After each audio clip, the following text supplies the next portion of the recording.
আমরা অনেক সময় রাস্তা দিয়ে দেখতে পাই যে অনেক ইফতারের জন্য হাত পাতে দাঁড়িয়ে থাকে, টাকার জন্য খেতে পারে না। তাই আমাদের এলাকাবাসী উদ্যোগে ইফতারের আয়োজন করা হয়েছে। যত কিছু আছে সব কিছু নিয়ে আমরা উদ্যোগ রাখি। অবশ্যই আমরা অগের জন্য আমরা অপেক্ষা করি আজান পর্যন্ত। আজান দিয়ে দিছে, এখন কই যাইবো যে আমরা ওইটার জন্যই আমরা ক্লাবটা সবসময় খোলা রাখি গেট।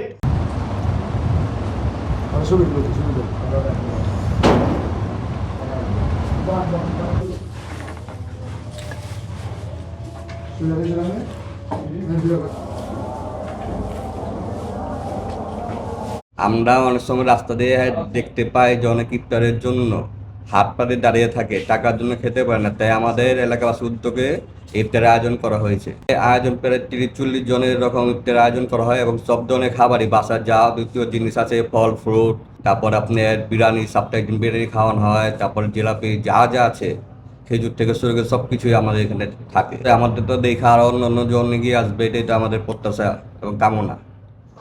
সব সময় আমরা আসা যাওয়া করে আমরা স্থানীয় ভাড়াইটা সবাই নিয়ে চলি।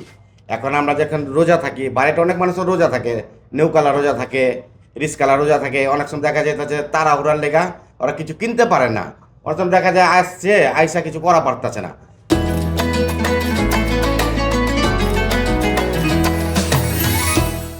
আপনি এমন সময় দেখা যাচ্ছে যে আমরা ইফতার লিয়া বয়ে গেছি গা, ওর ইফতার কেনাকাটা করা পারে না, কিছু করতে পারে নাই।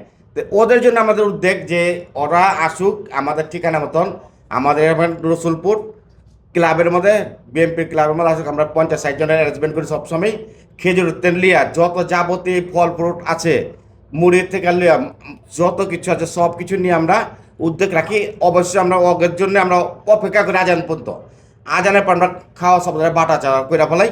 আর যদি আসলে আমরা অপেক্ষায় থাকি যে কোনো লোক যদি নিরহ লোক যদি আইসা পড়ে, বা একটা মাঝি যদি আইসা পড়ে, বা একটা গরিব মানুষের গেত আছে, আজান দিয়ে দিছে, এখন কই যাইবো যে আমরা ওইটার জন্যই আমরা ক্লাবটা সবসময় খোলা রাখি গেট। যে কোনো লোক স্বইচ্ছা আসবে, আমাদের কোনো বাধা নেই। আমরা চাইতেছি এই উদ্যোগটা পুরা বাংলাদেশে পৌঁছায়, যেমন সবাই মিলা আমরা নিরহ মানুষের পাশে আমরা দাঁড়াইতে পারি।